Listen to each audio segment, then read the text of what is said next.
Welcome back, ladies and gentlemen. This is Weeknights. I am JD Nero, aka He Who Pods, aka Rearview Mirror.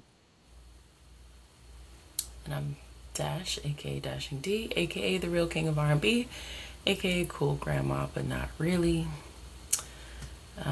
Not really today because I can't figure out my tech. Right. But anyway, yeah. So we're back, Yep. and we said when we talked again about Marty Supreme, we said that we would circle back about Timothée Chalamet and his comments about ballet and the opera. Right. So apparently he did a town hall event with Matthew McConaughey. It was hosted by Variety, and they talked about different things in the film industry and its impact. They talked about movie theaters and whether the act of going to a movie theater is dying or not, and just a bunch of different things affecting the film industry.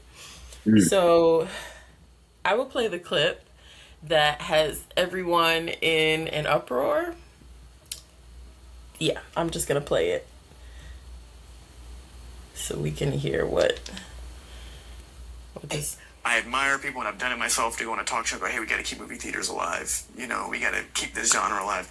And I don't want to be working in ballet or opera or, things where it's like, hey, keep this thing alive, even though no one cares about this anymore. All respect to the ballet and opera people out there. I just lost 14 cents in viewership. Chalamet made those comments in a CNN.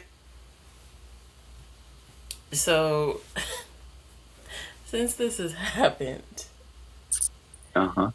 many people have had big reactions to his comments, his jokes, his note that somehow the ballet and the opera people aren't really attending. Now, I don't know what those numbers look like. Or Mhm. rather, he said people don't care about it. Right. What I can say though is that people are very much so still going to the ballet and still going to the opera. Yes. Um, I mean, both of those things are very big in New York City, at least. So people are definitely attending these types of events. Right. And yeah, I want to find, I mean, let me know what your thoughts are, but I'm going to find some of the comments that People Magazine shared from different places. I think who cares? That's what I think. I think if he thinks no one's going, then he can think whatever. I think what's more important, and maybe I mean when we hear the reactions, maybe we'll see what people say, but I think if he feels like it's not worth his time and it's not something he wants to participate in, that's okay. I don't think that that's a bad thing. And if he's being pitched that way, right? If he's being pitched with the verbiage of quote, we need to keep this thing alive, Yeah. then I can see him not wanting to participate. Listen, look at this kid's career. And I say kid, but he's 30. He's not I just looked up his age. He's 30. Well, it's okay to say kid, and the reason I say that is because apparently no one under 30 or 30 and under ever wins an Oscar for for best actor, and he's nominated for best actor. So I think it's appropriate here. I don't think the industry yet looks at him as an older guy. So for whatever that's Oh, worth. well, I don't think he's a kid, but I hear what you're saying. What I was going to say is he's not a kid. And look at his career. In the last couple of years, Timothy has starred as the lead role in mad movies. He's a Hollywood darling. He's not some guy who, we've seen in D roles and then C roles and then B roles and now finally A roles, right? Like we've only seen this kid star in shit. We saw him as Willy Wonka, Bruce Springsteen, right? That's who it was that he played. Bruce Springsteen. No, who he played? The guy from The Bear played Bruce Springsteen. He played Bob. What's the music star he Oh, played? Bob Dylan. Thank you. He played Bob Dylan. He's the star of the Dune series. He's Marty Supreme. We've seen this man only be lead roles.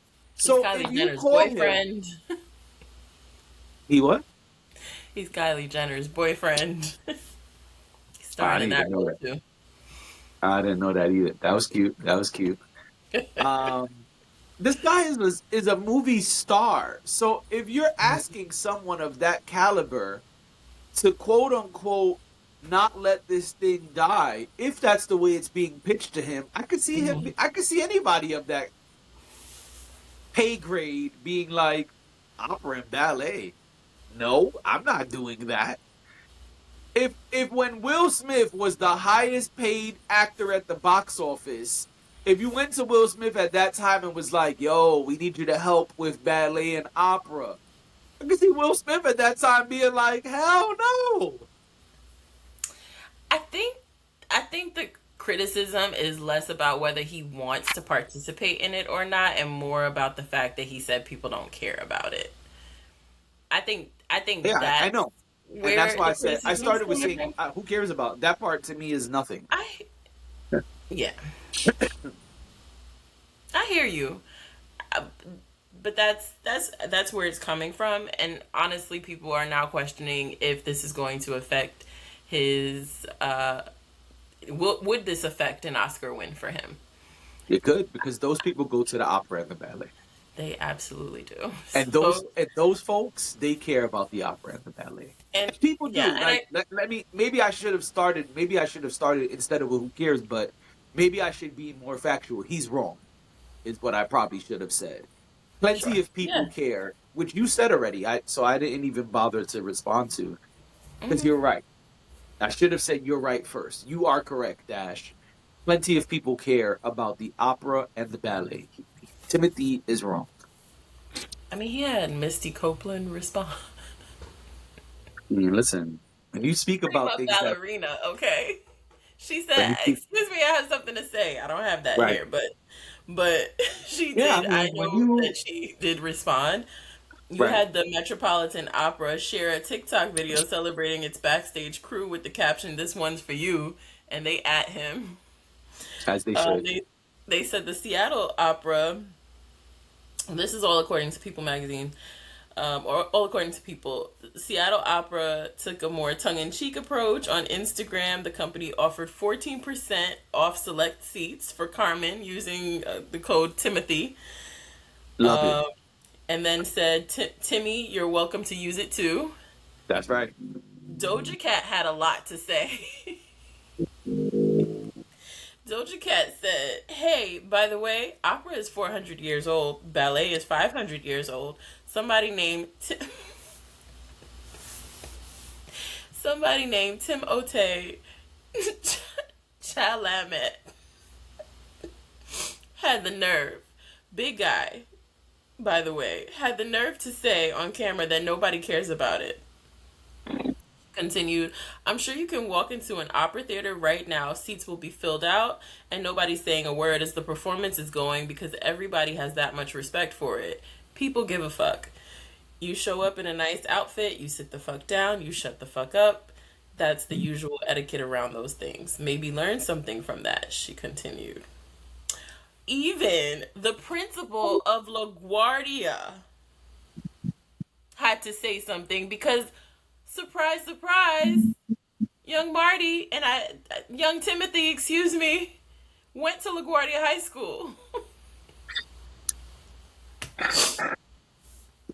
You want to know what they said, or or you want to skip that? Sure, why not? We're here now. "We are so incredibly proud of our own Timothée Chalamet. We cheer for him loudly and with great love, and it is because of that love I feel compelled to respond to his recent comments about opera and ballet. At LaGuardia, we do not rank art forms. Timothy, you come from this world. We know your heart and we know you know better. To every student here studying opera, ballet, or any art the world may tell them no one cares about, we see you. Keep going." I think if he was being asked about that, I believe it's a guy, that was the right way to handle that. Now, as far as everybody else goes, you know, is what it is. But he, But what do you think about his statement? I think that sometimes Hollywood artists are elitists, and I Yeah. think that this was an indication of that. Um, I don't think that you have to put down other art forms in order to speak about your own. Mhm. I think that you could totally, they can totally coexist. And whatever Yeah. is happening with ballet and opera can happen with ballet and opera.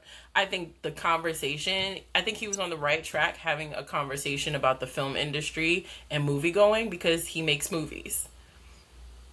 Mhm. So that makes sense to me.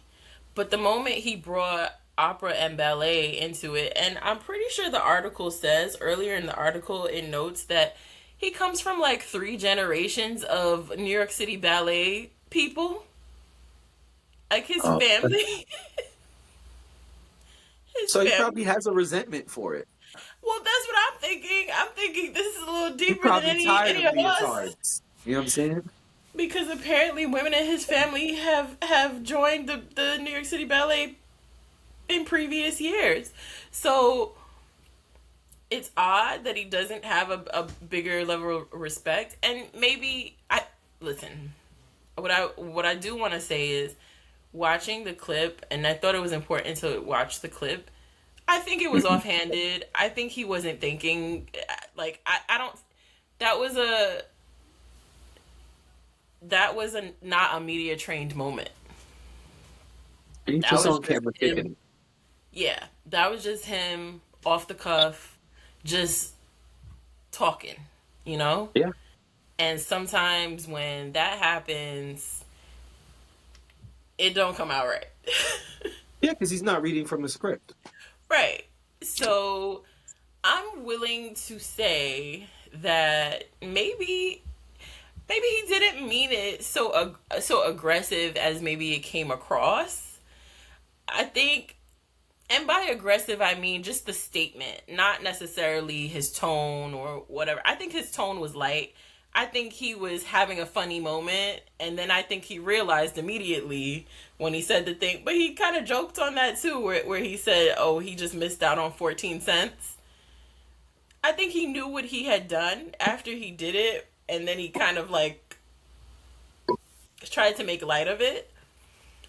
Yeah. So, In true Marty Supreme fashion. yeah, but he's not. And that's where the problem lies, right? If Marty said it, that's one thing. If Timothée Chalamet says it, it's another thing. He's a huge, huge star. I think, too, this just speaks to the fact that sometimes I don't think people are used to holding someone like this to the fire for Hmm. something like this. Hmm. I think a guy like him probably doesn't get a whole lot of pushback when he says things. He probably is that guy, the funny guy that just says things offhanded and whatever. He's a huge, huge star. He's in an Oscar nominated film, and this is not the first film that he's been in that has been nominated for awards. He is at the peak of his career, and there is a certain privilege that he has that Hmm. he probably wasn't expecting anyone to think much of this. And Hmm. he probably thought because he thinks so little of the ballet and the opera that no one would really care what he said. The reality Yeah. of it is, like you said, the people who are voting on those films, Hmm. people who are into the arts and into film, some of those people are also into ballet and opera, or just because of how the uniqueness of those things. I think that people want to attend, people want to be a part of that, and a lot of people do. A lot of people are. So I don't know. I just feel like he didn't expect the backlash that he got, and I don't think he thought of it as largely as so many people did, but maybe that's the problem. So I don't know. It's not the worst thing he could have ever said. There are far worse things that I would, go to the mountaintops and defend. I do think that you can be respectful, though. I think that's just it's just like you could have been nicer about what you were saying. You didn't have to throw anybody else or anything else under the bus to talk about your thing.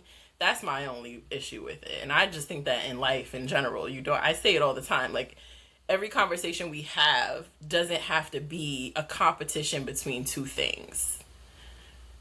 That's just my thought. That's what I think. But he said it. Yeah, I just think people are overreacting. Yeah, I didn't expect it to get as much It's not that serious. attention when I saw it. I was like, oh, okay. But then I started reading articles when I was looking it up today, and I'm like, wow, they're saying, should he get an Oscar? And I'm like, you gonna take away his Oscar for that? Yes, they would. I mean, Yes, they would. But let's move on. We spent a lot more time on this than I thought we would. sorry, I'm a little chatty today, I guess. It's all good. It's Paradise time. We've been recapping. Well, that'll be quick. Yeah, because there's not much to say. So we are now at episode 5. We watched episode 5. Yep. Episode 5 has been released on Monday at the time of recording this. That's when episodes drop. Episode 5 came out, and we got the story, more backstory. Yay! Okay, but I thought this backstory was necessary. Why are you looking at me like that? I'm just tired of this season, man. You did look like a kid who was just waiting for his mom to hurry up, and she's talking to a friend at the grocery store, and you're like, are we gonna go home soon? And that's how I feel about this season of Paradise. I'm like, are we done? Can we go home? Are we done? Of all the excitement to leave the bunker, I'm not excited anymore. I just want to go home. I want to go back to the bunker and just finish this. What did you anticipate was happening outside of the bunker before we saw? I thought that we were going to get a crazy show of all the wild shit he would have to go through to get his wife. And that's not what we've gotten. We've gotten 70% backstory. That's what we've got this season. It is a lot of backstory. I do, however, think that this episode was a necessary episode. I think this is the episode we should have gotten for episode 1. That I agree with. Because to me, that makes sense. He's looking for his wife.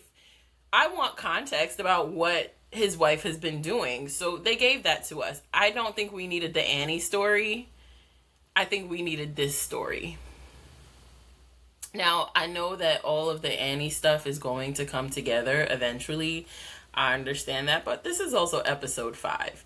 So my thing is, if y'all weren't really gonna, y'all were gonna give us that and then move on, and then we're gonna have to get to whatever happens in the next couple of episodes, 6 through 8, then it was fine to not do the whole big Annie story at the beginning. I just don't feel that that was necessary. In hindsight, I really, really wish that Annie just never was around at all, So, yeah, we saw a new face, Annette Bening, isn't it? She seems to be the leader of the train people. And Yes. we also find out that this guy is not exactly who he was trying to make himself out to be. Gary. Gary's a piece of shit. a lying liar who lies. And I don't like that. That makes me very uneasy. I do want to know what happens, how they connect the rest of the dots with that Gary story. And, I want to see The wife. Now, my question is, do you think the wife is going to be alive? Yes. Okay. I just been thinking maybe she's not going to be alive. Terry's alive. Terry's not on that train. Those are my thoughts. I don't think she's on the train either. We also didn't recap shit just now. We just gave all our We opinions. just So got we should into opinions. we You're should right. probably Okay. pause and recap. So episode Okay. 5, we learned all the things that happened in the last 3 years with Terry. Terry was on the Exactly. street when she was speaking to Xavier. She was bumped into by a group of survivors and a little Mm-hmm. boy who they adopted, Bean. Yeah, And call it that. right. And so Bean and Terry have a connection. And Yes. so this group of survivors take in Terry, and we see the story of Terry surviving in an old school post office that was a bomb shelter. By the way, the luck of Gary to work at one of the few bomb shelter post offices is very interesting. But they put together this group of survivors, and Terry and Bean are the random add ons who actually become the glue of this small community. And so we learn about Terry being there. We learn about Gary's love for Terry, and Terry dubbing him because she has a husband and she still wants to be with her husband when all of this is over. I mean, And that's her fair. family, and her real family. Right. Presley Because and she makes Jane. that clear too, right? She And the makes it giant clear that peach. this is not just about, right? She makes it clear this is not just about her husband, but about her family. And so we She's see a good that woman. story. She's a great woman because most women, if it's 3 years and I don't even know if you exist, it's over. Most women haven't experienced the end of the world.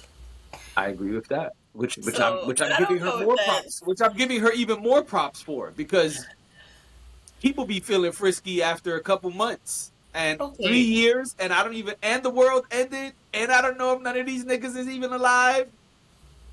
Man, they'd have had 2 or 3 babies in those 3 years. Anyway, I just don't know that it's so most women, but okay. I hear you. I think it's most people. I'll take it off of women. I think it's most people. I think there are plenty of people who, hey, I'm not going to see this person for at least 3 years, and I don't know if they're even alive. Fuck that, man. We'll figure that out later. I think that's most people. I'll take it off of women because I don't think it's just women. I think it's humans. I think humans are very much in the now, and it's like, hey, is it going to be that long, and we don't even know if they're alive? We'll cross that bridge when we get there. If he really loves, if they, because men are just as nuts with shit like this. If they really love me, they'll accept my 3 end of the world babies. Yeah, I hear that. Anyway, so we find out in the beginning that allegedly the train people who kidnapped Terry, but now we learn probably not because Bean saw Gary kill his best friend and the leader of the community in a fit of rage because he said Terry will be gone as soon as she finds out about these very nice train people. And and Bean saw Gary kill the guy who I can't, Enos. Enos. He killed You know. Enos. Long live Enos. Rest in peace to Enos. The realest of the real on this episode. And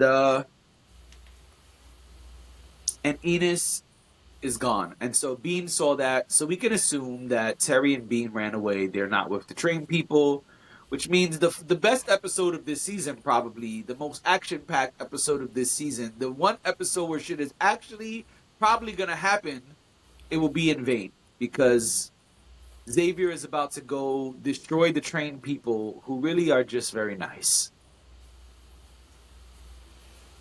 With their okra coffee. Right. And I think that's why the train people were late to go meet the other people who were going to Colorado. Because if you remember, in another episode, I believe it was episode 3, we learned that the people were waiting for the people on the group who went to Colorado and came with the signs. Take us to your leader. Yeah. We're being nice, but just for now. Right. Don't test our patience. Yep.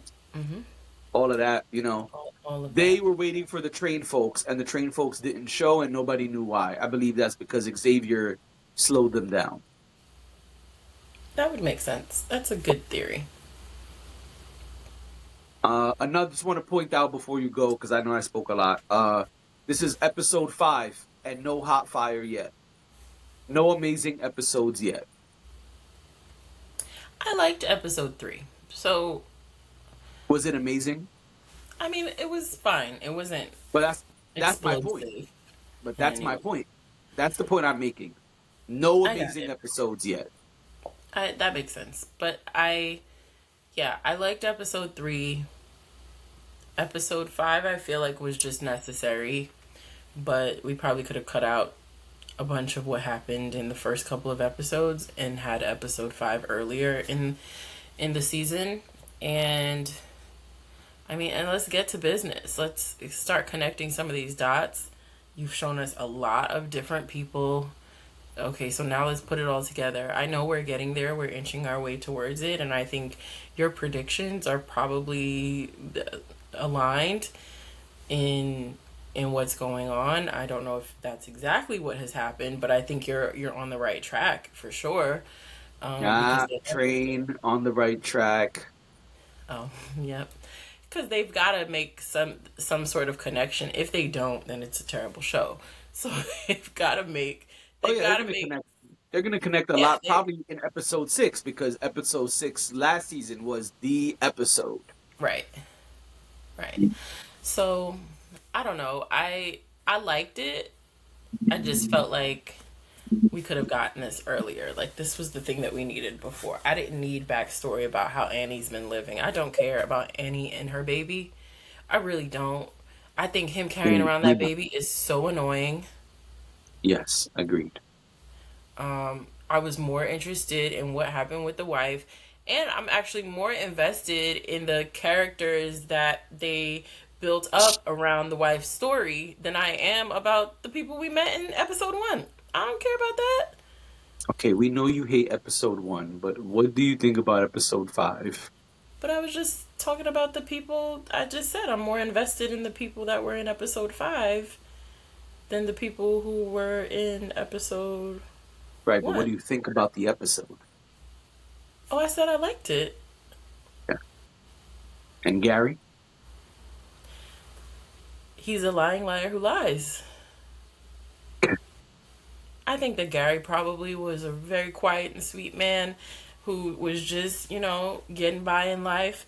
But when things happen, and this major life event happened to all these people, something like that changes you.